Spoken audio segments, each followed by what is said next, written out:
Okay, cool.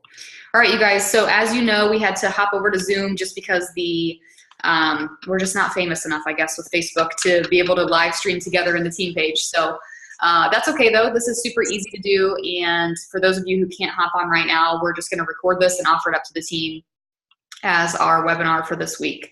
So super glad that Abby's willing to hop on here. Super last minute sort of thing, and very casual. Just want to keep it really authentic and ask some questions, and hopefully both of us can share some insights as to how we get people in the door with our business. So little background for those of you who didn't see the brief live stream that I started. On the team mastermind a couple weeks ago, we had a conversation about how we work the business and what our power hour looks like when we work the business. And someone mentioned on that Zoom call that they feel like they spend a lot of time every evening trying to find people, and probably half of their power hour trying to find people. And just the language of trying to find people just sort of struck me kind of funny. And I've been thinking about that ever since, on how we can maybe reshape that concept and help you guys maybe better understand how to go about getting the right people into your network and getting the right people into your challenge groups and maybe even into your business. So that's all I wanted to talk about today. I want to keep it, relatively brief. I know you've got a super cram-packed schedule. So, and Chris has parent conferences tonight, so I have about 30 minutes of time here. So, so let's just start off by maybe if you want to just give a brief introduction, because I know we're going to have some newer coaches hop on. So if you want to just maybe tell a little bit about you, how you started with the team, etc. Sure. So my name's Abby Brahm, and I'm a diamond coach on the team. And I've been a coach since March of 2014. And I've been a diamond since May of 2015. Did it really just take a year? What? I have a daughter, Eliza, who is almost 6.5, and she's in first grade. I'm pregnant with our second child, a baby boy. I'll have him in December sometime. So I'm really excited to share with you all some best practices or tips that I have learned in the past 3 years as a coach, 3.5 years, I should say. Really getting closer to 4 at this point. I also do Disney travel planning on the side. I'm a lawyer that I do very, very part-time, but I work all from home, which is pretty awesome, and Beachbody has allowed me to do that. Hi, Eliza. How was school? Good. Thumbs up. Awesome. Yeah, so Abby and I were college roommates our senior year of college, and that's how we got to know each other. And she was sort of an avid challenger of mine several years ago. I think you did P90X with me in a challenge group, and eventually led to coaching. So I'm super proud of her efforts and accomplishments in the business so far, but I really just think it's the beginning, because I know you guys have seen her name at the top of our Success Club leaderboard the last few months. I've seen her make like a couple of different shifts in her business, the first being just her decision to work the business, which I think happened at a Super Saturday or around there back in 2014, 2015. So, and then most recently, almost another shift, almost to like another level, like a next level of thinking, a next level of leadership. And so really Success Club 10 seems to be a non-negotiable for her. And if I could be mistaken, but it seems like most of what you do, like most of us, is through social media. Am I right? Yeah. Yes, definitely. So that's kind of what we want to talk about today. I actually just got off of another call with the head person in the UK. The person in the UK was shedding some insight as to how we can go about finding people in the UK who are interested in what we have. Again, just a weird spin on the language that I wasn't a fan of. But she didn't really have any tips aside from use your social media. So hopefully the same tips we provide here can be utilized no matter where Beachbody goes, because I know this is just the beginning with our expansion. So, okay, so let's just kick off with what are your initial thoughts about that phrase of finding new people? Do you feel like you spend time finding new people? And just tell us about that. No, I wouldn't call it that. I would say I spend some time brainstorming for a specific type of person, if that makes sense, or so just making sure Eliza made it across the street. Specific type of person, or like what kind of challenger, who would benefit from the next group I'm running.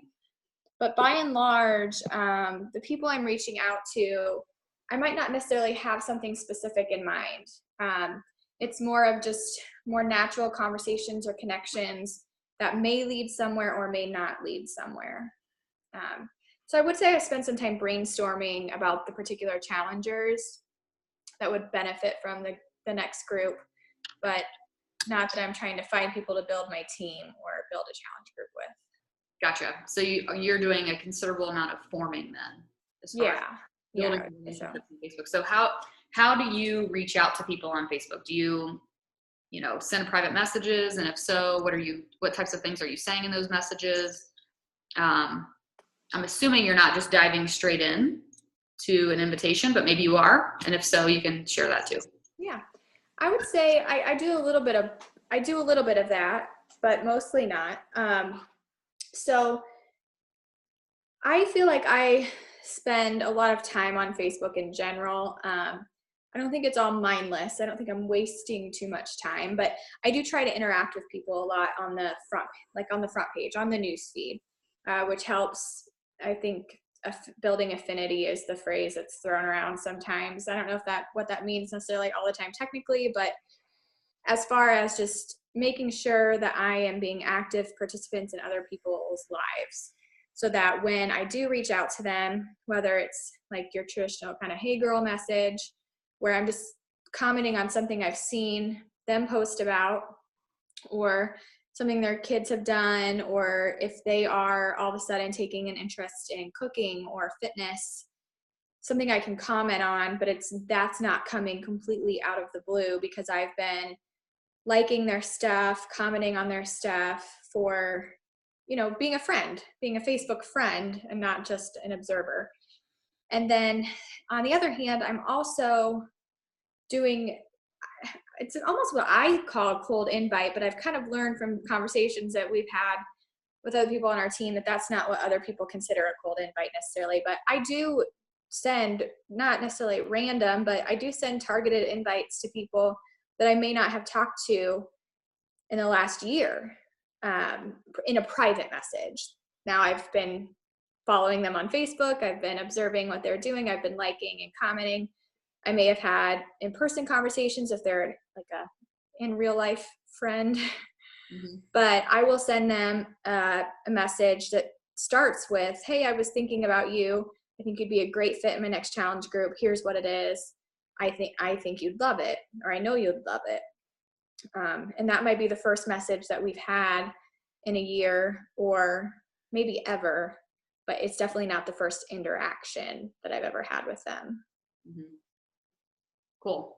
So for example, like with this coffee group, I know one thing that I did was I thought about who are the people that I know on my social media who are already posting or who are like enthusiasts about coffee. Like, how there's just those people who, it seems like every morning or every few days a week, they're showing a picture of their own coffee mug, obsession with coffee.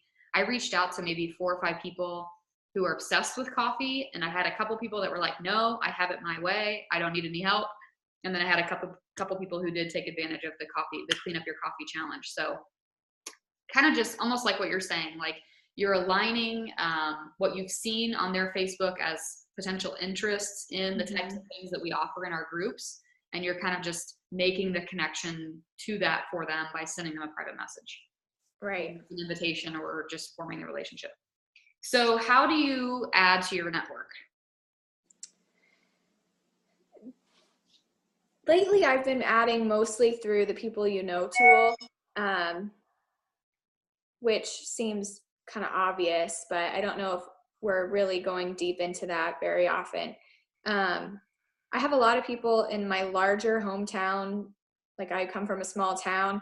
There seem to be a lot of people I don't know who have moved into that town, who are like friends of friends who show up a lot, and then they'll show up for me as a person I might know, and I really have never met them before, but because they're friends with my friends and they live in my hometown, I go ahead and add them. So I haven't necessarily had any clients or coaches come out of that, but that's one area where I'm kind of expanding my network is people who now have connections to where I used to live and, my school and things like that, because we have that in common, and starting to have conversations with those people for sure.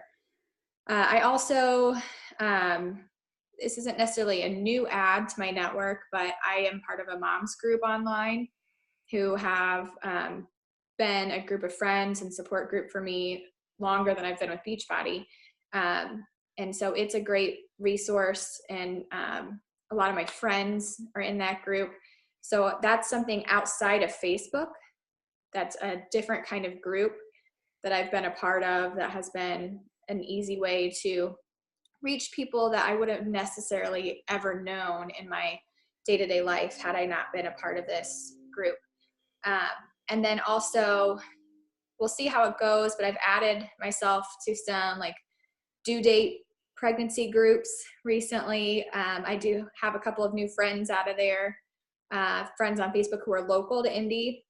So kind of trying to add people, and I'm not starting conversations with them about fitness or nutrition because we're all pregnant, and not most people don't think that way. It's like too soon. But just adding them to my network and to my Facebook feed, so they're feeding off of what I'm doing. I can see what they're doing, and again, like I said at the beginning, just interacting with them on that news feed to kind of start building a relationship, even if we're not forming privately yet.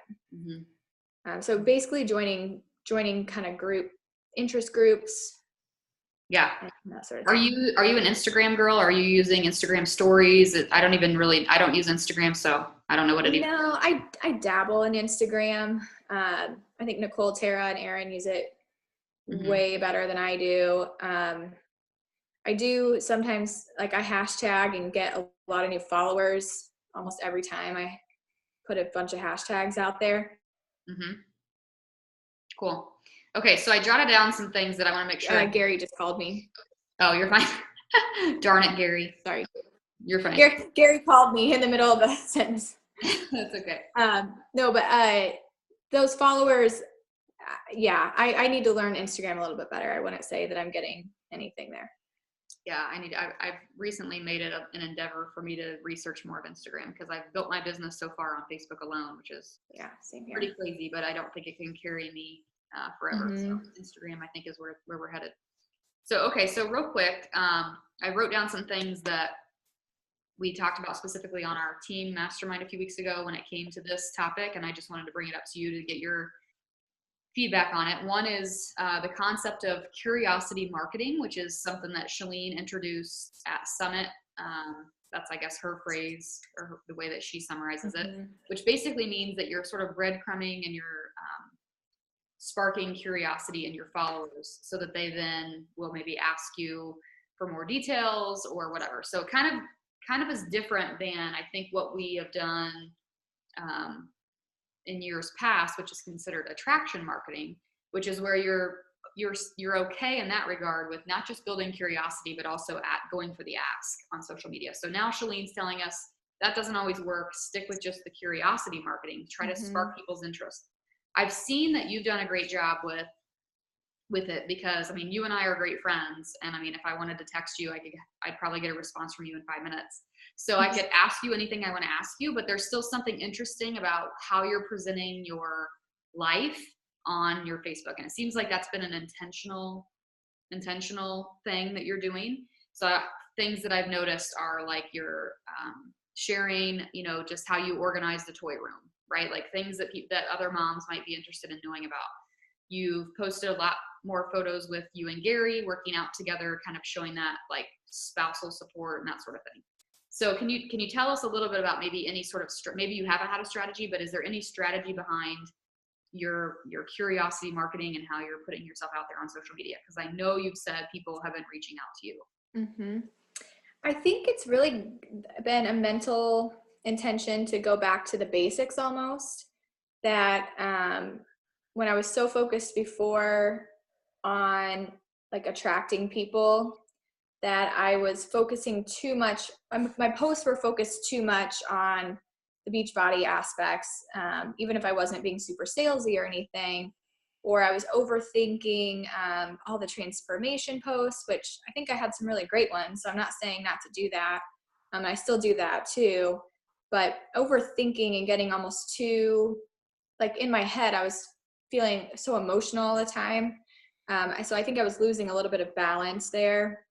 So it's been intentional to get kind of back to the basics, to be sharing the different aspects of my life and how, and I think you said this, or somebody said this at Summit, like where your business basics aren't extras you have to do, they're just part of your life. Like it's just what you do.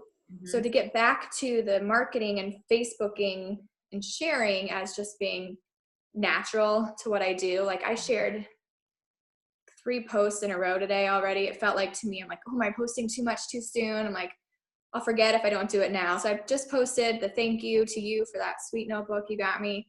And then Eliza did this thing after school, and I was like, well, I'm just going to share this right away too, because it's adorable and it's another thing that's important in my life. So just trying to get back to like either the 5 pillars, or the 5 things that make you you, and sharing about those on social media, or just the basic like 3 to 5 posts a day, but not all about Beachbody type of thing.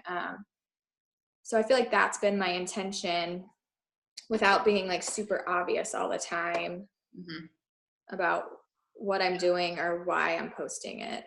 I know that Christine Dwyer she uses the phrase voyeuristic, that a lot of people are voyeuristic and they want to know, they want sort of a little glimpse into your life. It's amazing how many people, it's kind of funny because since Ellery was born, I haven't posted as much about Chris and I working out together, because we just don't. It's because now one of us is watching her when working out. So, but when we were working out together before she was born, I would make those types of posts, and it was amazing the number of messages I would get from people totally unrelated to Beachbody, but just sort of messages where people were like, I just want you to know that it's so refreshing to see like a happy couple, and this gives me hope, or this gives me excitement about my own relationship. And so it wouldn't always turn into like a challenge pack sale or someone joining my challenge group, but it did feel like just showing them a little bit into my life made them connect with me better or in a different way, and build trust with them in a different way.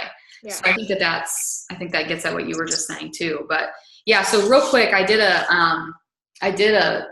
same type of thing Abby's doing right now. I did like a hot seat type call with Aaron Young's team this week. And they asked me to share one thing that was working for me in my business right now. And so I started off by telling them what wasn't working. And that is Chalene Johnson's absolutely right. The attraction marketing that worked for me for so long, meaning, me sharing my shakes and my fitness and inviting people on my social media publicly, just isn't working as well anymore. It doesn't mean that I'm not doing it. I'm still doing it on occasion. I'm keeping consistent with it, just so I'm continuously, or I guess I should say consistently out there, so that any new followers kind of know what I do. But it's not really like my strength anymore. I've now turned to more of the curiosity marketing. I share a lot about Ellery just by choice. I share a lot about like family life or food that I'm eating, that sort of thing, things that are interesting to me.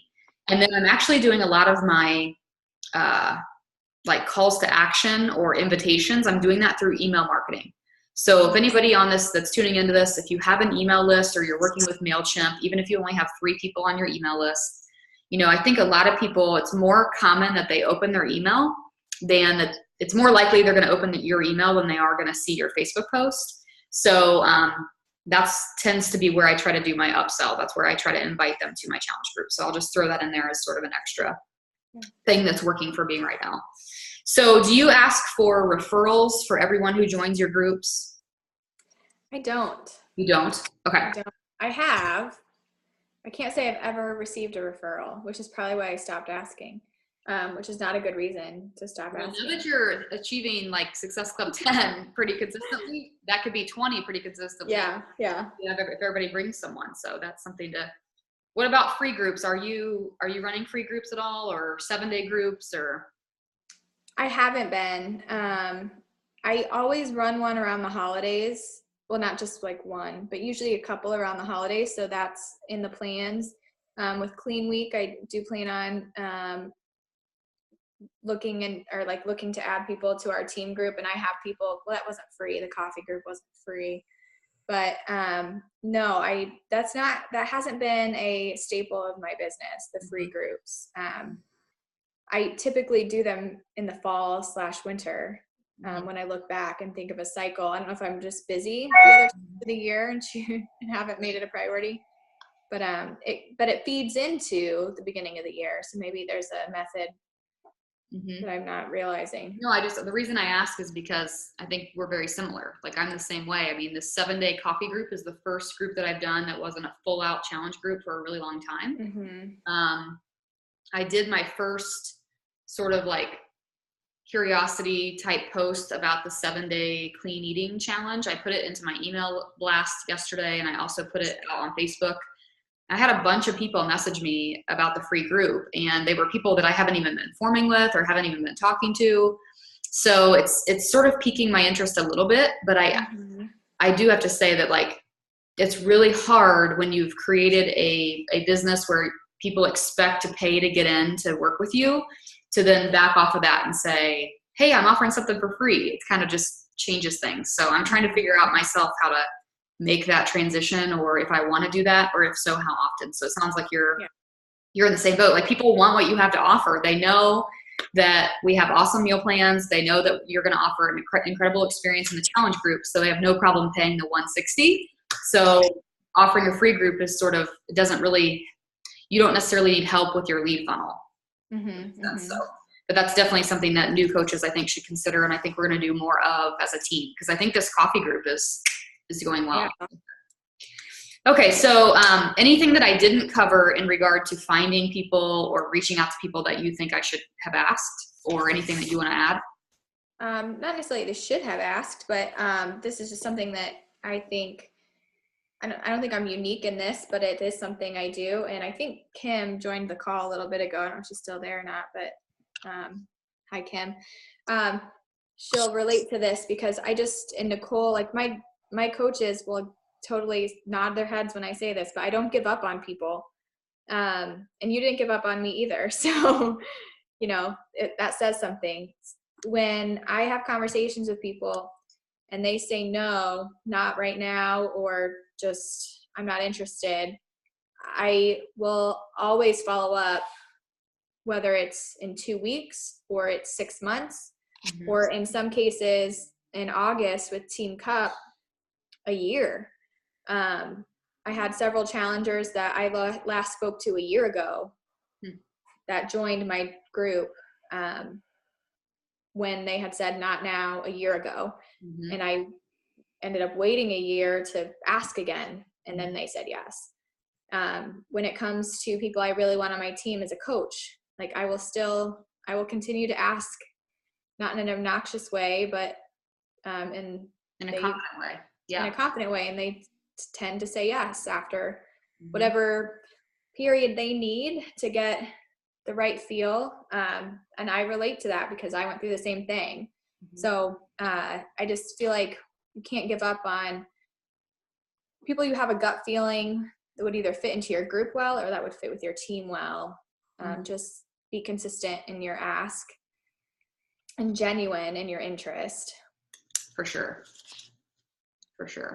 Yeah, that brings up two things that I want to mention, because I don't think I've shared this analogy with the whole team, but I think people reference it often, so I'll share it here. But so first things first, everybody here probably has been approached by a Girl Scout or a Boy Scout regarding cookies or popcorn or whatever that they've got going.